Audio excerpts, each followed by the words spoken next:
And so it was a survival mechanism that I had no clue I was even doing, but it protected me because growing up, if I ever spoke up about something or showed any kind of emotion, whether it was a negative emotion or even too happy, I would get severely punished. And so I learned just to never have emotion and just kind of be like a robot. Or if I had emotion, I would go hide and like go cry in my room or something. Or I didn't have a safe space to like be a kid or have emotions. So I grew up like that too, just suppressing all my emotions, thinking like but people loved it. They're like, you're so agreeable. You just do whatever I want you to do. And I was just like, I thought that's just what you did because people liked it. And I was never a bother. Like I never wanted to be a bother. And I just learned to eat all my emotions. So in my body, it was just pretty much numb.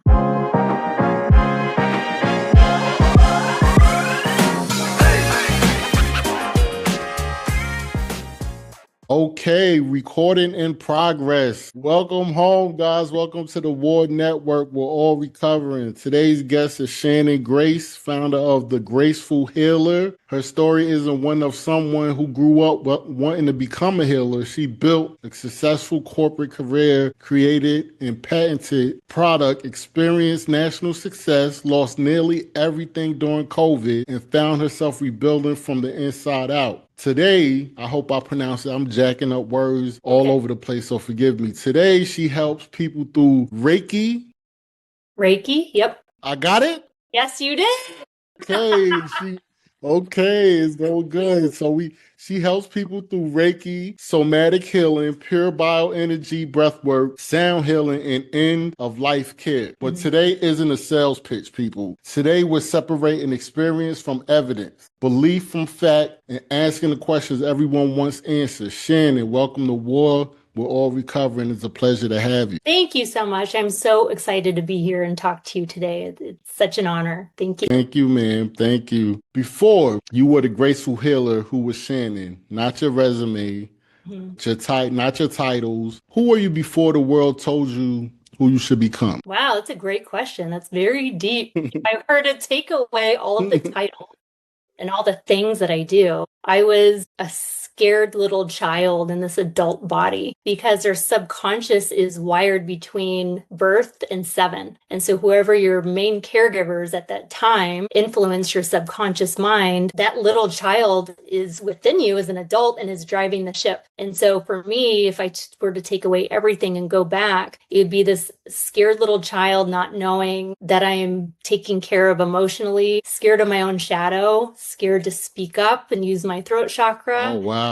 Yeah, it was really bad. I had really high anxiety, a social anxiety. I'd love to just hide in my room with my cat because that was my only safe space growing up, was like when I was alone. And if I was seen or heard, there was danger. So I grew up with that fear within my body and my nervous system, even as an adult. And sometimes you don't know what you're doing or why you're doing it because your subconscious is driving the ship and your conscious mind is going, why do I feel this way when I walk into a crowded room?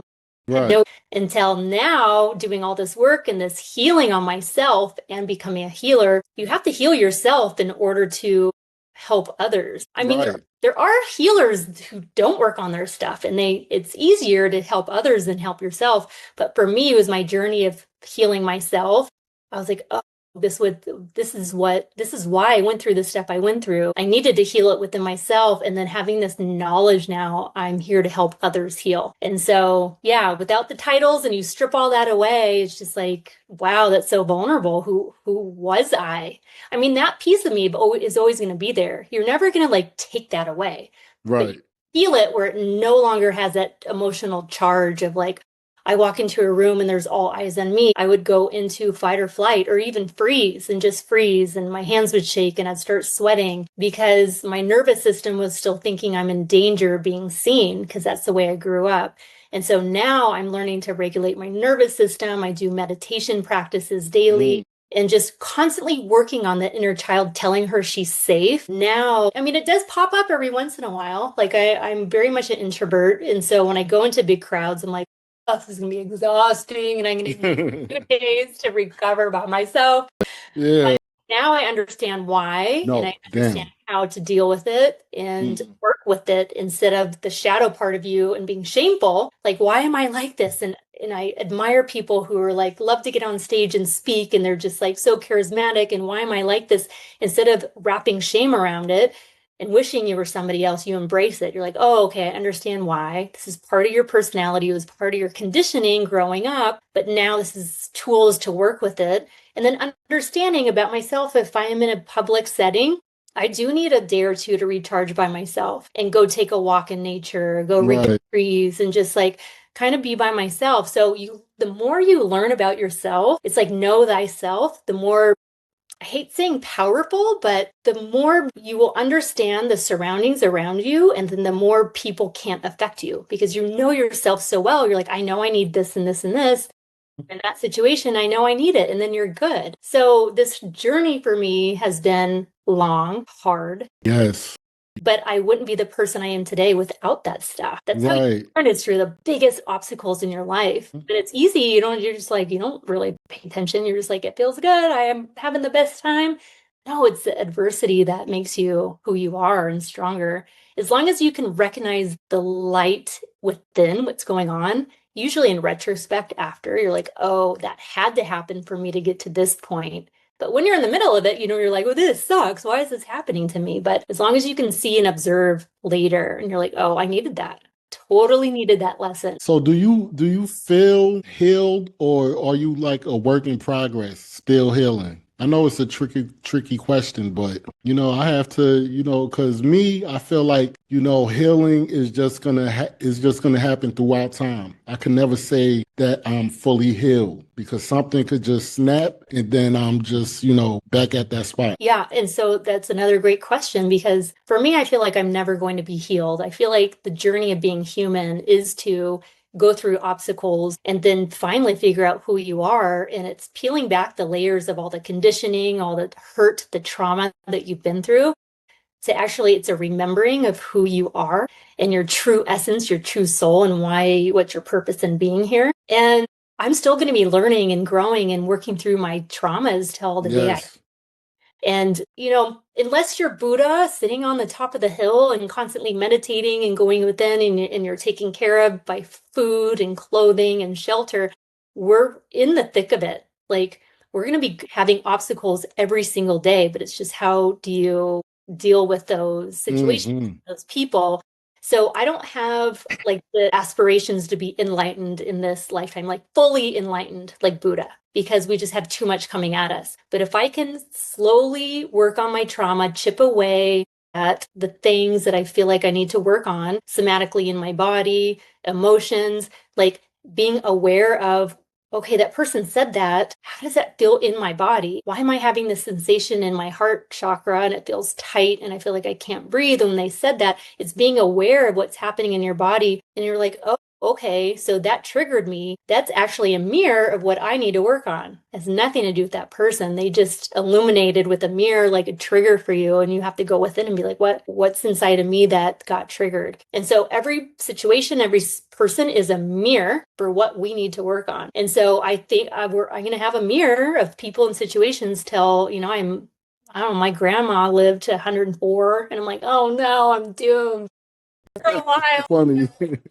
That's funny. That's hilarious. It's that because I've learned survival creates identities, and sometimes we're living as someone we needed to become instead of who we actually are, and speaking of Buddha, on a side note, my brother and I was talking yesterday and he told me that Buddha, we was talking about different religions and he was telling me, he wanted to become Buddhist and Buddha was the only, thing that, type of religion that resonated with him. Mhm. And then I brought up the fact that, I always make light of things. So I said, I don't know what they call them, shamans or something, was in India. He was leading his people and he wanted to show them that he could float in the air. I don't know if you've seen this. No, I haven't. But he stepped off a cliff, he was going to step off a cliff and float in the air. And they was all around chanting and everything. He stepped off the cliff and sad to say he didn't make it. But Oh, is this yeah, recent? yeah, yeah. It's all over social media, all Oh over. Instagram, they actually, I don't know if they took it down now, but they actually had the video of him falling down a cliff and everything, and it wasn't AI. And I'm like, faith is one thing, Gosh. but I just can't imagine, it was little kids, everything just Oh, around, and he was supposed to float in the air, and that's when you go too far on the other side. And I was just listening to a podcast this morning, and it's like there's opposite ends of the spectrum. And so one end of the spectrum would be like that, where you're out of touch with reality. And you're like, it's all about the infinite and your soul and God and source. And you lose touch with like being human. And we actually right. have stuff to do. We actually, if you stab yourself, it's going to hurt. If you jump off the cliff, you're not going to float. So that's where people are they're wanting to exit out of their body and their life. And like they get too immersed in that side, which we need to have a balance. You can't be on this side or this side. You can't be too much in the material world where you're just like, all that matters is my car and my house and how much money I have in the bank. You need to be in the middle. And Yeah, so, of course, we need food, we need shelter, we need all that stuff. We need stability.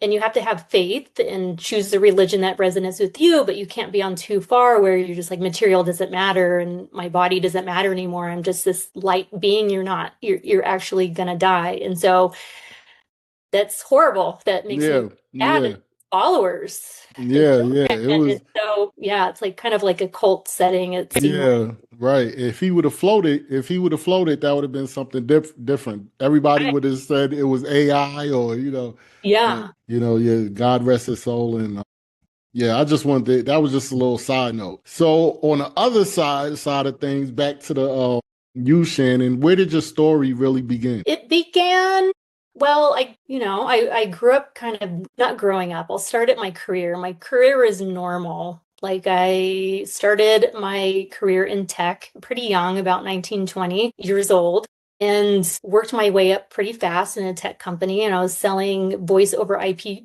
phones, which is like now we have cell phones on our hip. But way back when this was new technology, everybody had desk phones. And so these voice over IP phones were actually a phone you can put on your hip. And that was the first that the technology was huge. So hospitals and like Home Depot and big companies are like, oh my God, I can take my desk phone and put it on my hip. And so it was a big booming industry. And I worked my way up pretty fast. And I was winning president's clubs and getting bonuses. And I was just like, wow, getting awards and stuff. I was like, this is pretty fun. And then I got married and had kids. And once I had my second son, I was like, I don't want the nanny to raise my kids. I want to be home. So my husband didn't really agree with that at the time. We're not married anymore, but I was like, no, I want to stay home. So I quit and to stay home with my kids. And then I couldn't keep still. And so I invented a product. I have 3 patents and a trademark. And I did that for 13 years. And that was super fun. That was women's undergarments. And so I just learned. I didn't know anything about starting a company. I didn't know anything about clothing or textiles or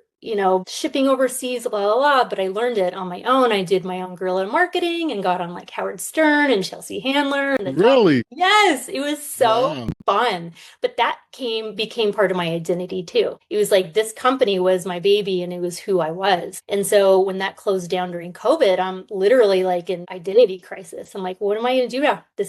Who am I? What am I going to Right. do?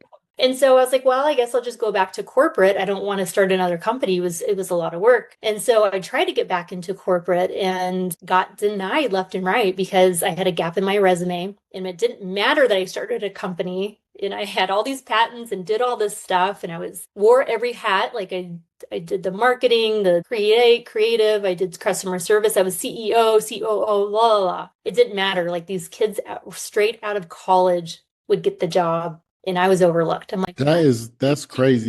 I know. Like I have so much experience. And so that's just like how it was. And so I just tried different jobs. Like I did like med spa sales and then I did legal recruiting. I did medical recruiting. I sold IT, like cybersecurity training. But at that time, I kept getting laid off. And I'm like, wow, this is the new theme. Every time I join a company, it's like they would get acquired and then they would swipe everybody in the team. And I'm like, okay, I see a pattern here. now I need to take a step back and look at what's in my energy field that's attracting these jobs that I keep getting like this is a really big pattern and theme. And so I was like, okay, so maybe I'll start doing my healing business, which I started to dabble in. I learned transcendental meditation, which that really helped my social anxiety like tenfold. I can't even tell you, it helped me so much with like it rewires your brain. Meditation does. And so TM has you say a mantra over and over. So your mind focuses on that mantra. And then when you say certain words, it's a certain vibration. And so that helped me. And then I got attuned for Reiki, and Reiki will come when you're ready. And so I got level 3, Master Reiki, which is energy healing. It's an ancient Japanese modality where you channel universal love and light, and you're just a conduit. It comes through your crown chakra and down through your hands. And so you just, Wow. yeah, you can feel it coming out of your hands. And I'm like, oh my God, my hands are amazing. And you do this remotely or in person or both? I can do remote Reiki, yeah.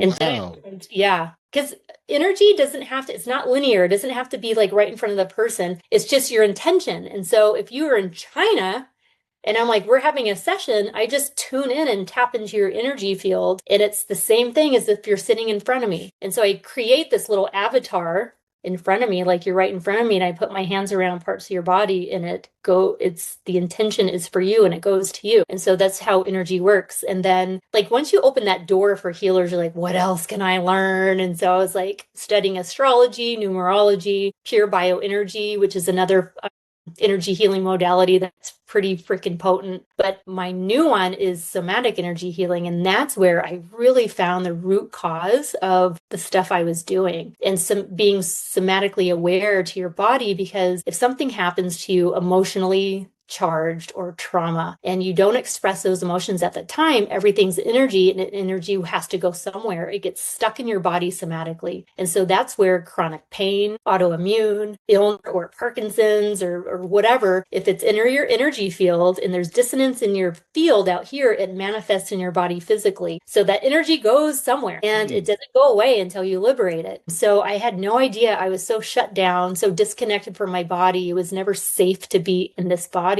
So I would exit constantly, and my soul would just exit and float in the infinite field. And so I had no clue I was doing this. It was just survival. I would constantly just check out and zone out constantly. And I didn't know that was my soul leaving my body, because it was never safe to be in this body. So with this work, like it was life-changing for me. I'm like, oh my, I can actually feel stuff now. Before I was like just numb. I don't know, I can't explain it. And now I can actually feel sensations in my body. And I notice like when I'm having an emotion, I'm like, okay, I'm aware I'm having an emotion. Where is it being held in my body? And then bringing that awareness. I just went to a 10-day meditation Vipassana retreat. It was in the mountains, 10 days, 10 hours a day. You're meditating for 10 days straight in silence. And there's other people, you're rooming with other people in cabins, and you cannot make eye contact. You can't talk. You go and meditate throughout the day for 10 days, go to sleep, wake up at 4 with the gong, start meditating at 4 a.m. And this is in the US? Yeah, this was in Kelseyville, California, which is outside of Sacramento.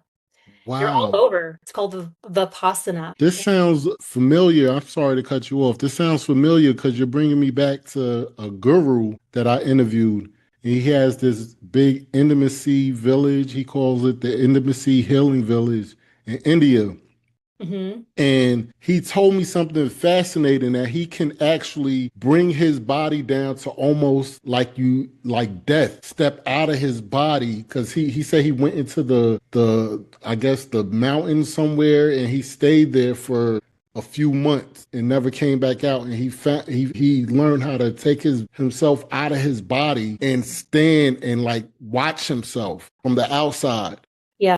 And OBE, out of body experience. So you can right. that state through meditation, Right. and lucid dreaming. This is, yeah. So Vipassana was taught by Goenka, who is from India.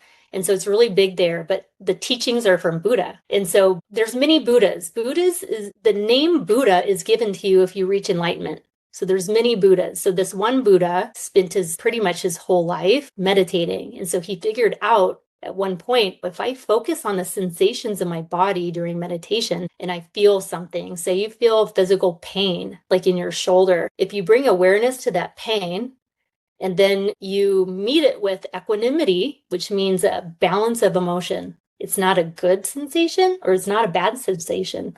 There's no judgment on it. Then that energy gets liberated. And that was whatever happened in your life. You don't need to attach a story to it. Could have been your mom, left side is mom. And shoulder would be heart chakra area. So maybe it was something with your mom, but you don't need to put a story on it or attach anything. You just feel the sensation, meet it with equanimity. Okay, I notice sensation, and then you move on. That energy gets liberated out of your body, and that no longer has a charge around you. So if you think of, say, a thought which really bothered you, and it doesn't have that charge anymore, it doesn't have a hold on you, that probably was that. But you don't need to know. And so this meditation teaches you how to scan your body for sensations, meet it with no judgment, equanimity, and then keep scanning your body. I was like, oh my gosh, it's been life-changing for me again. I'm like, I'm going to do this for the rest of my life. Twice a day, they have you do it in the morning for an hour, at that night in the hour, but I'm already seeing the benefits. And so I'm going to keep doing this practice. And it was, Buddha, one of the Buddhas came up with this, and it's a path to enlightenment. And so if I were to go to a cave and just do this for the rest of my life, or it probably wouldn't take the rest of your life, but it would take a long time. They're called sakkaras or samskaras, which are mental impressions, recollections, or psychological imprints that shapes thoughts, actions, and development of karma. And they're deeply ingrained in our behavior and our body. You liberate that energy and then you become enlightened. And so I'm like, okay, I know I'm not going to become enlightened in this lifetime. It's not my purpose to go be like in an ashram or be a Buddhist. I'm meant to speak about this stuff. But if I can chip away at a lot of it, I'm good, because you take those with you to your next life, and that's your karma. So are you Buddhist? I'm thinking, well, okay, I'm going to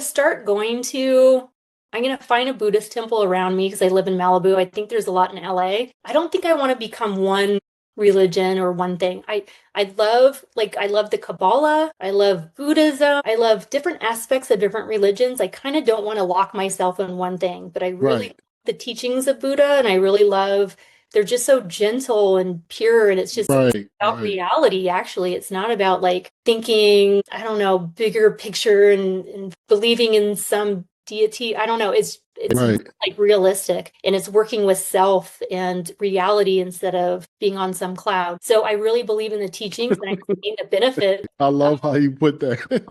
You got to add humor into this lifetime, right? Yeah. Just be so sad all the time if I didn't like make stuff funny. So, because it's heavy. Right, Shannon, let me ask you a question. Because I know a lot of this have to do with like mind, mind power. And do you think this can work on with people with disabilities like let me see, autism or Down syndrome? That's a good question. I was thinking that the other day. That's funny that really. Yeah. I was like, because I followed the telepathy tapes and on Instagram, and I watch their clips, and they speak about autism and how they're not like special needs. They're way more advanced than we are. Right. Another way of communication through telepathy. And oh my goodness, stop it. Yes. Are you serious? Yeah, that's how I said that. I was thinking that. I was like, you were? Yes, I was like, I didn't want to say it out loud, but I was saying to myself, I was like, they communicate through telepathy, or they're way more advanced than us, and our DNA is changing, and we are supposed to understand how to communicate with them instead of the other way around. Us teaching them how to be verbal and communicate with us, Yeah, and that's what they're saying, because they can't speak verbally. So we have to learn how, because their parents tell them. I thought it was crazy at first, but I would hear thoughts that weren't mine or have dreams, and then it would like come to fruition the next day, and they're just like, there's something. And then so as she was interviewing more parents, they're like, I can speak to my child telepathically. And so we all have this ability. It's just been dormant because we were told to not do that because of the church. Like, it's bad to communicate with spirit. You have to do it through me, and you have to like go to church and give your tidings every week. And it's like only the priest can do it. No, we all have this ability. So we were taught it was bad. It was sinful. We're going to go to hell, and only a priest is allowed to do it. And so this part of us has laid dormant for so long. But because think about like all the autistic people now, especially children, there's like so many. It's like, right. this Because when I was younger, they're just like, what? Autism? Like, you didn't.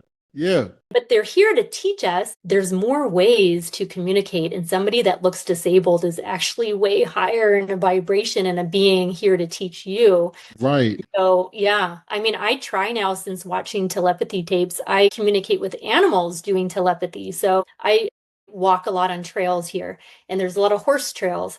And so when horses pass me, I talk to the horse. I'm like, hey, I'm to your left, turn your head and look at me. And they will. And I'm like, no, try it with your dog. Like, try it. And so animals, because I read a book on animal communication, so I started doing these practices. I'm like, oh my God, it works. So if your dog has high anxiety about you leaving, say in your mind or verbally, I'll be back, and let them know. But then also show them a picture, because they don't really know words, but they can see pictures. Show you coming back through the front door and petting the dog. Like, I'll be back soon. And then show them a picture. And then they're like, okay, I don't have to. That's a good idea. That's kind of like what you do, because my son is autistic. Oh, So it's kind of like, oh my God, Shannon, oh, 9 minutes left. what is going on? Wow, I don't have my credit card information. People, this thing is trying to kick us off. This is my I first guess the free time. trial is only so long. My goodness, I don't believe. Where did you go? Oh, you can't see me anymore? No, I can't. Oh, yes, we have 9 minutes left, and it erased my face. What? Where did you go? Let me see. This is amazing. This was amazing. Shannon. Oh, no. There you go. There you go. There you go. But I wish I could upgrade while I'm talking to you. I know. Like if I try to upgrade, it takes me to another screen. And Right.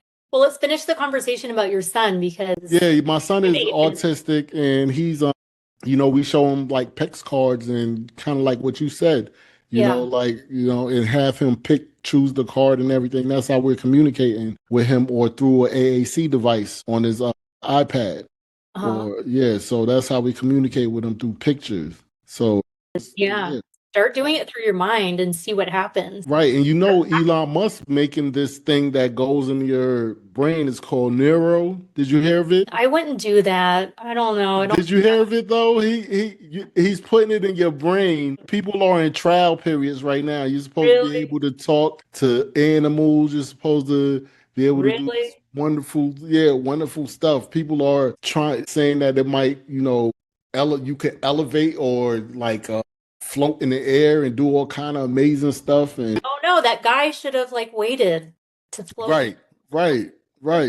Like, but you have to be careful of that technology, because I'm not saying floating, but talking through telepathy and animals and stuff, we all have that ability. But if you use a chip for it, we're going to really lose the ability as humans to do all of that. It's just, and then who knows what they're putting in your brain, and I don't know. Right. I don't trust it. I don't trust. I wouldn't, but he's autistic as well. Yeah. And high functioning, but he's brilliant. Right. And is brilliant. So you never know. A lot of them are really brilliant. They'll solve mathematical equations where they can't even talk, and they just thought they were like an invalid sitting in the chair, and they're like these geniuses. They just couldn't verbally talk. And I was like, oh, right. It's so fascinating. Right. Yeah. And karmically, they say, because I listened to Dolores Cannon, who does past life regressions, and she was like, people who come in with disabilities are getting rid of a lot of karma too. And they're actually here to teach others instead of learn themselves. Their karma is to teach their family and their friends and stuff like that. But there's, in the spirit world, there's a line waiting out the freaking door to come in as a body like that. Because you're so special. Right. To teach, and you're getting rid of a lot of karma too. Shannon, let me since I'm gonna try to upgrade while we're talking, but let me ask you something. You said something fascinating to me. It never felt safe to feel emotions. Yeah. That's powerful. Yeah. What finally made you realize, numbness wasn't protecting you anymore? Yeah. Until recently, about a year and a half ago. And it's okay. It's never too late to learn. But through this work of somatic energy healing with Dr. John Amaral, who I'm learning from, I was in dorsal vagal shutdown, which means your nervous system is so overwhelmed and you're so shut down your body becomes numb. And so it was a survival mechanism that I had no clue I was even doing, but it protected me because growing up, if I ever spoke up about something or showed any kind of emotion, whether it was a negative emotion or even too happy, I would get severely punished. And so I learned just to never have emotion and just kind of be like a robot. Or if I had emotion, I would go hide and like go cry in my room or something. Or I didn't have a safe space to like be a kid or have emotions. So I grew up like that too, just suppressing all my emotions, thinking like people loved it. They're like, you're so agreeable. You just do whatever I want you to do. And I was just like, I thought that's just what you did because people liked it. And I was never a bother. Like I never wanted to be a bother. And I just learned to eat all my emotions. So in my body, it was just pretty much numb. Like I have a really high tolerance for pain. That's actually not a good thing. It means you're suppressing stuff so bad, like your body's numb and it doesn't feel pain. Of course, I feel pain, but it's just like I do have a really high tolerance. It's probably changed now because I've worked on so much trauma. But yeah, your body keeps the score and the body will tell you what's going on in your nervous system. And yeah, so now I'm learning I'm teaching my body now it's safe to be incarnated. And I'm teaching my nervous system, it doesn't always have to be on hypervigilance, because even if I hear a loud noise, I'm like people are like, what's wrong? I'm like, it's just my nervous system was on level 10 because that's all it has known its whole life. So I had to do stuff to constantly teach my nervous system to say it's safe to be seen in a room, and it's safe to be, me. So it took a long time, but through these teachings, it allowed me to learn what's going on in my body and know thyself. It's just like, now I know why I do it. Now I know the past stuff, why my body reacted that way, and why it's no longer good to be in that state. It was survival, and I'm thankful for it. But I'm like, body, now we don't need to be in that survival state anymore. So I'm learning to slowly peel back those layers of trauma. But yeah. So I understand, emotional shutdown, because for years it helped me stay alive and keep me alive. And I still feel I go back and forth a little bit. I say, okay, I'm going to be vulnerable and sometimes, something hurts me and I'm like, I'm going to go back to, just not giving a shit anymore. Yep. Right. But eventually it became the thing keeping me from living, Yep. So I totally understand. And Yep. yeah, can you break down Reiki for us a little bit? Yeah, so Because I Reiki. want to get into that. Yeah, so Reiki is an ancient Japanese form of energy healing. So it's the same thing. Yuzu went to the mountains and meditated, and then was downloaded with this information on symbols that you draw and drawing in energy from universal love and light and healing through your hands. And so after he went on this month, or I don't know how many months he was in the mountains, came back with this and taught this. And so you get attuned for it. And so they teach you all about Reiki, and then they open up the channels within you. And I was just like, wow, like your hands, like my hands will vibrate, they'll get hot. The other people usually feel it. Some people who are not somatically aware, they're like, I don't feel anything. But I'm like, wow. And other people are like, oh my God, you put electric shocks through my body, or I feel vibrating, or I feel warmth. Like it feels like when I'm hovering, I'm not even touching you. It feels like you opened up the oven door. And it's just like this heat that comes from your hands. And I did it. nice, look at you. Wow, that's amazing. Good job. Thank you.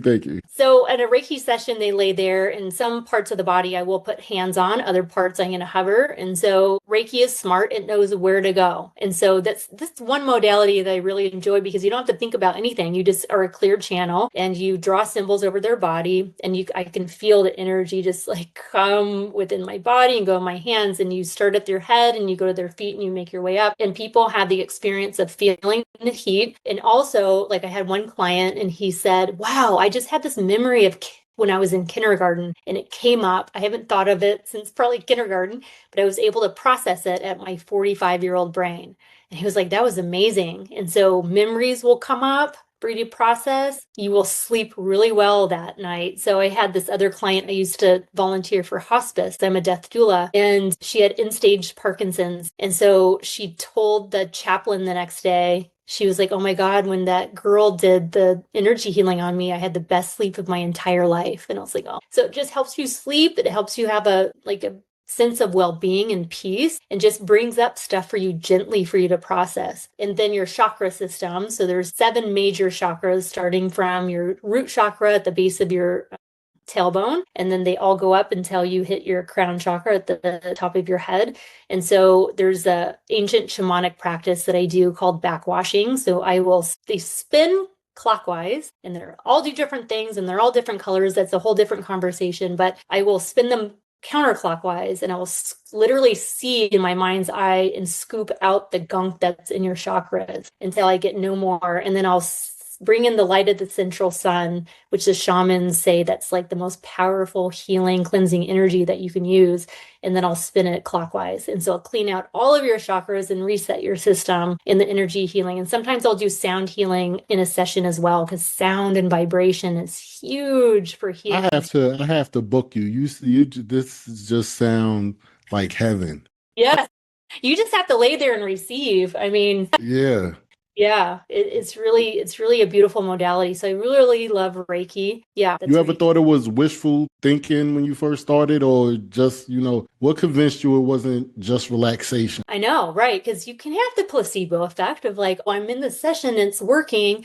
I mean, but that's nothing wrong with placebo also, but because I felt it. When she put her hands on me to attune me, I was like, oh my God, the tingling in my head. I was like, it was the best feeling I've ever felt. I was like, whoa, I felt that. And then I started to see like things unfold in my life. And so it's like, sometimes it's subtle where like I reacted differently to that situation, which before I did it that way. So you'll start to see things unfold, and then I felt it. So I was a believer. And then I heard other people's experience with Reiki, and I'm like, oh, there's something to this. And so I can see how people can be like, oh, that's just, they're putting their hands on you. Right. You just have this belief. But they're studying it now. So they have this documentary that's coming out. I don't think it's ready yet, but they're studying energy healer. So energy healing. So they didn't say what modality, they just said energy healer, and they did this study. So they had a petri dish full of cancer cells. So it wasn't a person. There's no placebo effect. It was just petri dish cells, cancer cells. And then they had people who were not energy healer. Oh, and they had like an animal, like a mouse. So petri dish cells, mouse. They had 3 energy healers and then 3 people who were not energy healers. So they did energy healing on the cancer cells and the mice. What they found was the non-energy healers, like nothing happened, nothing changed. But the 3 energy healers all had an effect on both the animal and the cells. So that the cancer cells in the petri dish changed the molecular structure of the cell and started to become non-cancerous cells. Yes. And then the mouse, the same thing. And so they're like, because cells, you can't lie, you can't say, oh, wishful thinking. There's no denying that. And then an animal can't deny. And so they're starting to actually study it now. And they're like, okay, because they're putting like in Scripps, the hospital in San Diego, they have healing touch there, which is another hospital. Scripps in San Diego. Really?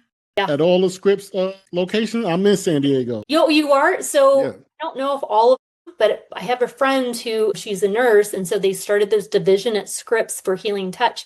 And so she is kind of phasing out of being a nurse because she just had a baby, and she's doing the energy healing. So on patients, they'll do healing touch, and they recover quicker. They have less pain. They're out of the hospital quicker. And so hospitals are actually recognizing energy healing is not woo-woo anymore. And it's like for hippies, it's actually studied now and actually put in hospitals. You hear of Europe too. They have like these neonatal units for babies who were born too early and have all these problems. They go around with sound healing for the babies. And it's just like, so America's a little late to the game, but at least they're starting to study it. Right.